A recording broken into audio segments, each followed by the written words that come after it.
Yes Jesus. ओ परमेश्वर बंधनों को तोड़ रहा है, डिप्रेशन के बंधन टूट रहे हैं, दुष्ट आत्माएं निकल रही हैं, बीमार चंगे हो रहे हैं, लोगों के अंदर यीशु के पीछे चलने की आग पैदा हो रही है।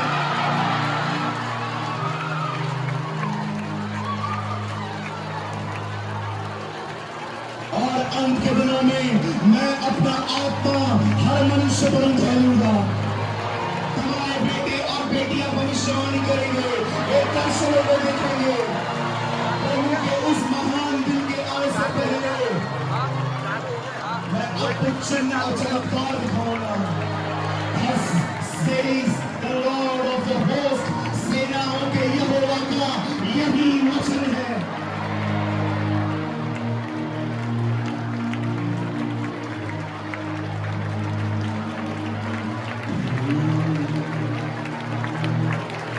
लेकिन अगर तुम पानी के अंदर चले जाओ तो याद रखना, अब तुम पानी के अंदर खुद नहीं चल सकते। अब पानी जहां चाहेगा तुम वहां जाओगे।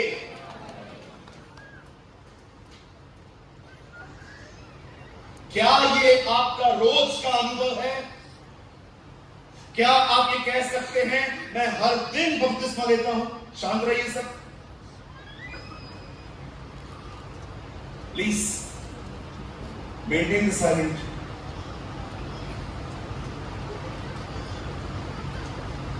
बहुत साल पहले बाइबल बताती है परमेश्वर इब्राहिम से मिलता।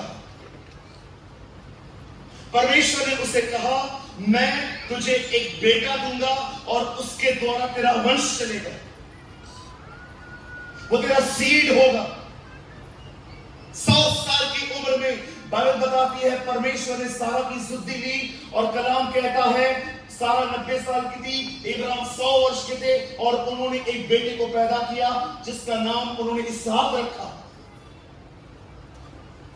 इसहाक ने शादी की रिबेका से और उसे ट्विंस पैदा हुए जिसका नाम उसने एसाव और याकूब रखा। याकूब की शादियां की, बाइबल बताती है उसके 12 बेटे पैदा हुए जो 12 कबीले गिने जाते हैं और उनसे जो संतानें पैदा हुई उस पूरी नेशन को कहा जाता है इजराइल। जब ये सारे लोग गुलामी में थे तब परमेश्वर अपने एक व्यक्ति को कहता है तू जा और इन लोगों को गुलामी से निकालकर एक नए देश में ले जा जहां पर दूध और मधु की धाराएं बहती। जब मूसा उन लोगों को निकालने के लिए मिस्र में दाखिल होता है, बाइबल बताती है बहुत सी विपत्तियां आई, फिर भी वहां का बादशाह फिरौन उन्हें जाने नहीं दे रहा था। लॉन्ग स्टोरी शॉर्ट, अंत में जब वो उन्हें वहां से निकाल देता है, कहता है जाओ तुम लोग यहां से। जब वो लोग आगे निकल रहे थे, बाइबल बताती है चलते चलते चलते चलते वो एक ऐसी जगह पे पहुंचे जहां सामने समुद्र था। और जैसे वो समुद्र पे पहुंचे उन्होंने पीछे क्या देखा कि फिरौन का मन बदल चुका है और वो फिर से उन्हें बंदी बनाने के लिए निकला। 600 रथ लेकर बाइबल बताती है फिरौन ने उनका पीछा किया। ये 6 और जैसे ही वो उनके सामने आया, इस्राएली लोग देख रहे थे ये पीछे से मारने आ रहा है और सामने समुद्र है। और बाइबल बताती है उन्होंने मूसा को कहा तू हमें यहां पर क्यों लेकर आया है? क्या मरने के बाद वहां कब्रें नहीं थी?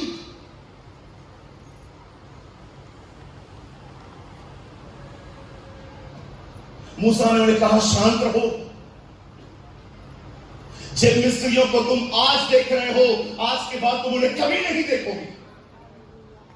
और मूसा ने अपनी लाठी ली, बाइबल बताती है उसने उस समुद्र में मारी, सारी रात हवा चली और अगले दिन तक बाइबल बताती है पानी दीवारों की तरह खड़ा हो चुका था। वो समुद्र 2 भाग हो गया था और उसके बाद इस्राएली उस पर चलते गए। एक परमेश्वर के जन ने कहा ये तो मूसा था जिसने लाल समुद्र को 2 भाग करके चलाया, यीशु होता तो पानी पे ही चला देता।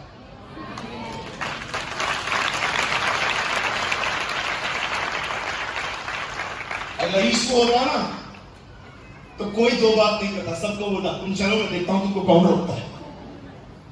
अच्छा हुआ बोले, वो तो पानी पे ही चला देता। पतरस का परमेश्वर हमारा भी परमेश्वर। और जैसे ही वो लोग उस तरफ पहुंचे, मैं आपको बताना चाहता हूं, आपको पता है जब ये लोग उस तरफ पहुंचे और मिस्र के लोग भी जब दाखिल होने लगे उस समुद्र में, जानते हो वहां पर क्या लिखा है? यहोवा ने उनके पहियों को निकाल दिया। पढ़ के देखिए, लिखा है परमेश्वर ने उनके रथों के पहिए निकाल दिए, वो चल ही नहीं पा रहे थे। और परमेश्वर ने उनके ऊपर पानी को ढांक दिया। परमेश्वर ने समुद्र वापस बंद किया, क्योंकि उसे डर लग रहा था इस्राएली वापस कब भाग जाए।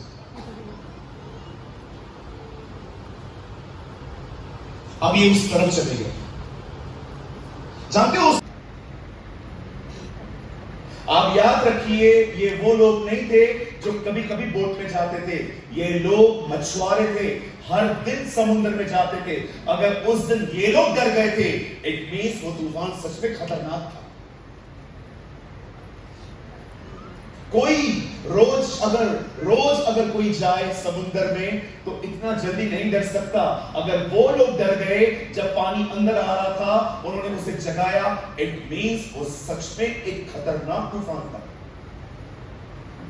और जैसे ही उन्होंने देखा कि यीशु सो रहा था, कहिए सो रहा था, पीछे वाले कहिए सो रहा था, और उन्होंने कहा wake up Lord, wake up Lord, wake up Lord, उठिए प्रभु, उठिए प्रभु, उठिए प्रभु। और जैसे ही प्रभु उठा, उसने कहा तूफान शांत हो जा। एक दूसरे से बात कर रहे थे वो लोग, ये कौन है जो आंधी और तूफान किसकी बात मानते हैं? तेरा बाप है, पिताजी है, पापा है।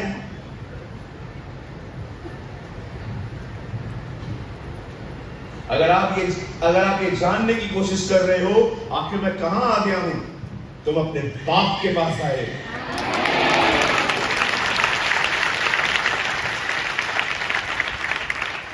ये वो नहीं है जिसको तुमने अपने हाथों से बनाया है, ये वो है जिससे तुम्हें अपने हाथों से बनाया है। हम खुदा को कभी नहीं बना सकते। बाइबल बताती है वो अपने हाथ के बनाए हुए मंदिरों में रहता है, और बाइबल बताती है हम उसके मंदिर, वो हम में रहता है।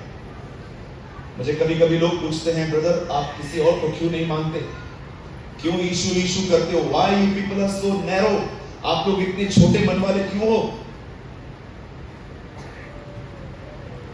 मैं उन्हें एक ही चीज कहता हूं, सीख लो आप भी। मैं उन्हें हमेशा कहता हूं तुम जिसे बाहर ढूंढते हो वो मेरे अंदर है। खुदा बाहर नहीं है। मसीह जो महिमा की आशा है, पौलुस कहता है वो तुम में रहता है। He lives in you। जो मेरे अंदर रहता है मैं उसे बाहर क्यों ढूंढूं? जब पतरस ने उसे उठाया, चेलों ने उसे उठाया, क्या आपने इस बात को देखा? जब यीशु मसीह मारे गए, गाड़े गए, जीवित हुए, उठा लिए गए, उसके बाद पतरस ने उसके बारे में सबको बताया, और पतरस भी जेल में चला गया। बाइबल बताती है पतरस भी जेल में सो रहा। कहां से सीखा उसने?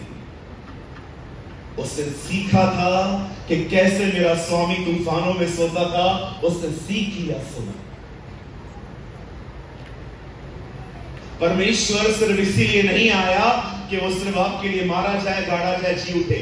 यस, ये भी विषय है, लेकिन वो इसीलिए आया ताकि आपको दिखा सके कैसे जीवन जीना है, और वो जीवन उसके वचन में है। विश्वास कीजिए, जब भी एक पास्टर, एक प्रचारक, एक प्रॉफिट, एक वक्ता प्रचार करता है, वो सिर्फ वचन नहीं बताता, वो यीशु का जीवन कलीसिया में उठाता। And you should take it.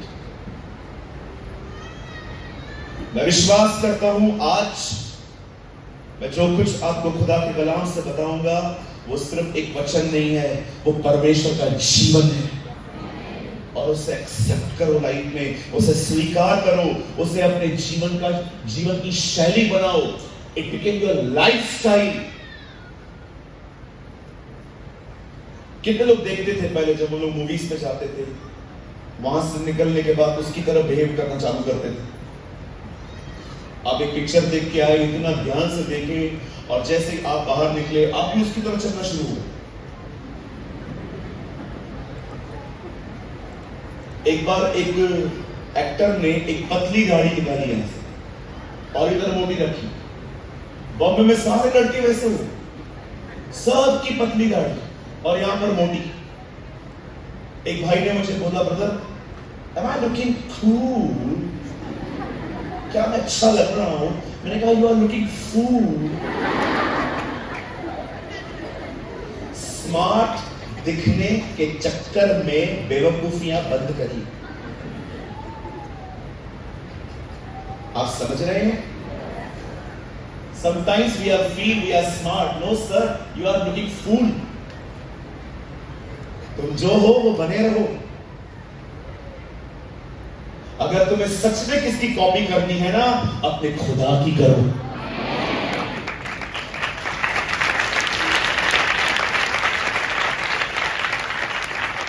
वो तुम्हें अपनी जिंदगी देने आया, तुम्हें वो अपनी लाइफ स्टाइल देने आया।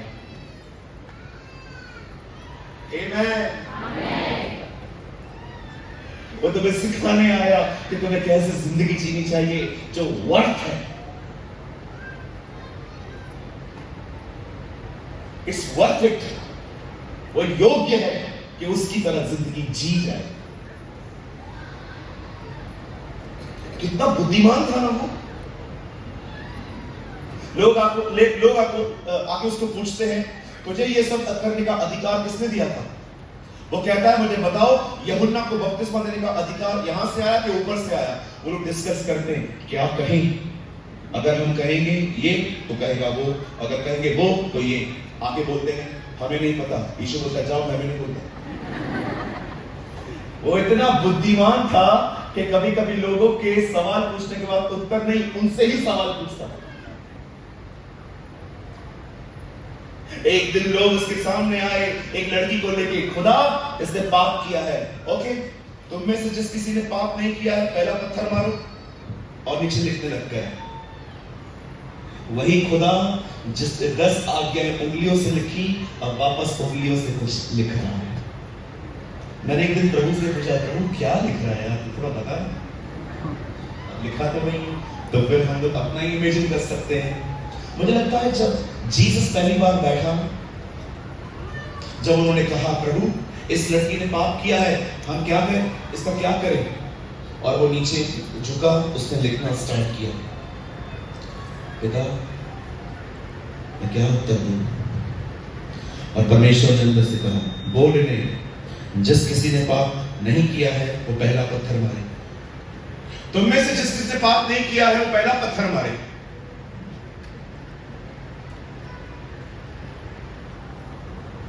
सब चले गए और वापस लिखने लगा, धन्यवाद स्वर्गीय पिता।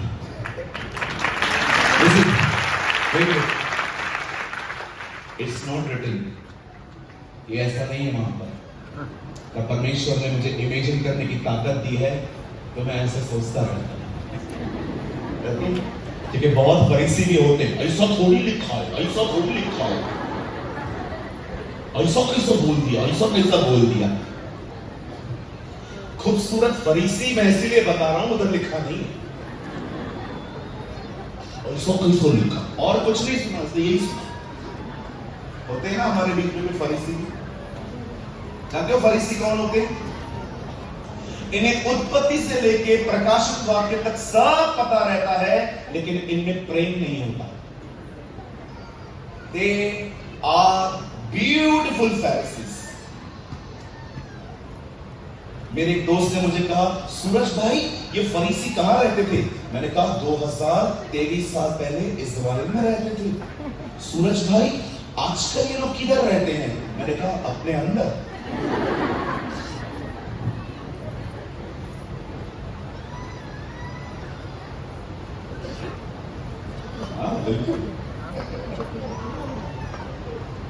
ऐसा कैसे बोल दिया आपने, ऐसा कैसा बोल दिया? अरे भाई मैंने तो पहले ही बोला वहां नहीं लिखा है, मैं इमेजिन कर रहा हूं कि शायद ये लिखा हो।